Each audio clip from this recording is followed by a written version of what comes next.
who might not know Dr. Lewis Baldwin from this show, let's have you give them sort of an overview of your background, education, and experiences. And then we'll get into the issue of the legacy of President Barack Obama. I think you'll have an opportunity to pull a lot of things together, since this is what his 7th year as the president, and he's probably thinking about the same thing that you're probably thinking about this. Let's do it from that perspective. Well, I'm a native of Camden, Alabama, the so-called Alabama Black Belt. I attended the public schools of Camden, Alabama, Wilcox County, graduated from Camden Academy High School in 1967, and I then matriculated at Talladega College in Talladega, Alabama, which is historically black college, graduating in 1971 with a BA in history. From there to Crozer Theological Seminary, where I received the MA degree in Black Church Studies in 1973, the MDiv degree in 1975. From there to Northwestern University, where I received the PhD degree in American Christianity in 1980. And since that time, of course, I've been writing about politics. I've been writing about Martin Luther King Jr. I've been writing about black religion and culture. And perhaps, Dr. Baldwin, when you finish this show today, you might also be encouraged to continue your writing career by writing about the legacy of President Barack Obama, because I think that that will be a great legacy, and that's what we anticipate today in terms of you talking about that. Exactly. That's what I want to write about, because I think he is a historic figure, and we need to write about him because he's accomplished so much. He means so much not only to America but to the world. And hopefully we get into a discussion more specifically about his meaning and significance, about his achievements, and about what we might consider to be his legacy now that he's in the last months of his presidency. Very good. And so I tell you, Dr. Baldwin, we've got about 2 minutes before this first segment in. Let's sort of give an overview in terms of some of the things that you'd like to talk about dealing with his presidency. I think we have to see the election of Barack Obama, or Barack Hussein Obama, as the most important historic event of the 21st century. We're in the early part of the 21st century. Many would say that September 11, 2001 is the most historic event. But I think that November 4th, 2008, when Obama was elected, this was the most historic event because it had implications not only for public policy in America, but for how we would relate to the rest of the world. And if you look at the reaction to his election in 2008, there was a lot of pride and jubilation on the part of blacks. If you look around the world at the Arab League, for an example, the European Union, countries in Africa, they saw his election as a new era in international relations, and I think that has proven to be true. Many of us thought when Barack Obama was elected that we were in a post-racial era. Oh, that's what they called it. But that has proven not to be true. Interestingly enough, Dr. Martin Luther King Jr. in 1968, and these are his exact words, he said in 1968 that in 40 years we could have a Negro president. Okay, 2008, Obama is elected. But that has not ushered in a post-racial America. We are forced to deal even more specifically with questions of race and gender and ethnic identity and religious pluralism. I think the election of Obama brought all of these issues to the forefront, and we are forced to deal with those issues now. Okay, and so what we'll do, we'll take this commercial break and then we'll come back, and we'll be back with our audience following this very, very short commercial break.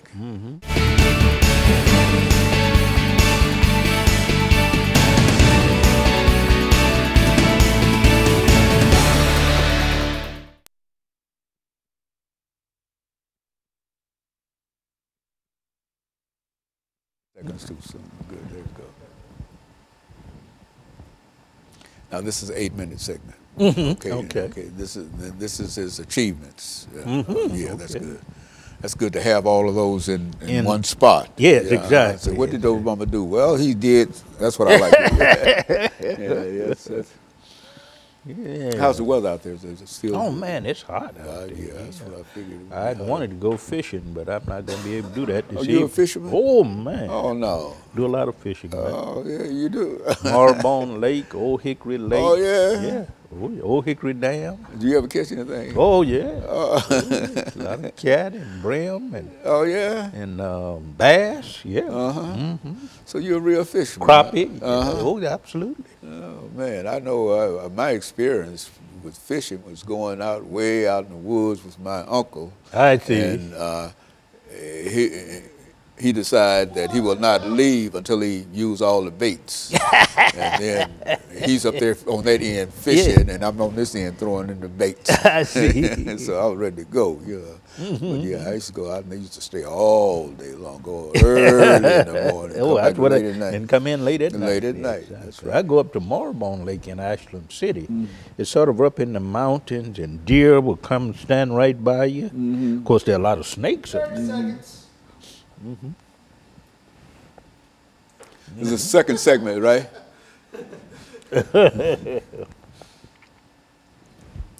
Okay. And so you're going to deal with achievements. Yeah, achievements, yeah.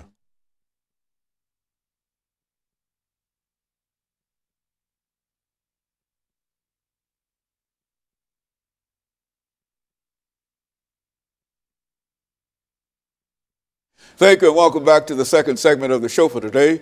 We're talking to Dr. Lewis Baldwin from Vanderbilt University, and the topic is the legacy of President Barack Obama. Now, Dr. Baldwin, before we had our first commercial break, I think we promised that we'll give you an opportunity to talk about President Obama from the position of some of his achievements during his presidency. Exactly. Let's talk about I mentioned earlier that the election of Obama was probably the most historic event in this 21st century. We are early into this century. But right after he was elected in 2009, he signed the Lilly Ledbetter Fair Pay Act, which of course guaranteed the right of women to sue for pay equity. So right off the bat, from the beginning of his tenure as president, he made a move that improved the position and the status of women in our society. In 2010, of course, he came up with the Affordable Health Care, Affordable Care Act, Obamacare, as Obamacare, which was designed to provide low-cost, affordable, quality health care for all Americans. So he moved us along the course of universal health care. And you know from our previous conversations that Dr. King had always said, Martin Luther King Jr., that in order to become the true expression of the American dream, we had to provide universal health care for all people. And Obama made that move with the Affordable Care Act. And of course, later, of course, he came up with the Iran nuclear deal, which was designed to prevent Iran from coming up with a nuclear weapon. Comprehensive investigations, inspections to make sure that Iran did not have a nuclear weapon. And recently, of course, he's done a lot in terms of reestablishing diplomatic relations with Cuba. Him and his wife in March of this year went to Cuba, and he made it clear that he's interested in engaging and empowering the Cuban people, moving them toward democracy, toward prosperity, toward a stable nation. So he's made contributions in that area as well. In terms of the LGBT community, as you well know, a lot is being said now about the LGBT community. President Obama passed a number of pieces of legislation to prevent hate crime. Okay, good. Not only on the basis of race, but on the basis of gender and sex orientation. He repealed the Don't Ask, Don't Tell legislation.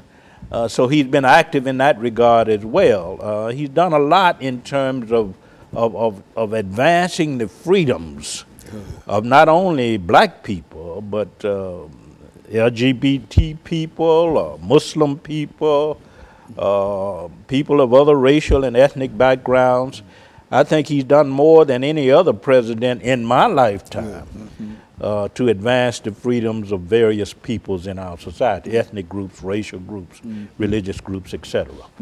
And so in a real sense, his administration has been one that moved America forward in a real sense. Toward the realization of the American dream. And I think he's often said that he's a product of the legacy of Martin Luther King Jr. And I think he stood squarely in that legacy in terms of promoting civil liberties and the rights of all peoples, irrespective of race, ethnic background, gender, religious orientation. He's been about advancing the freedoms and the civil liberties of people.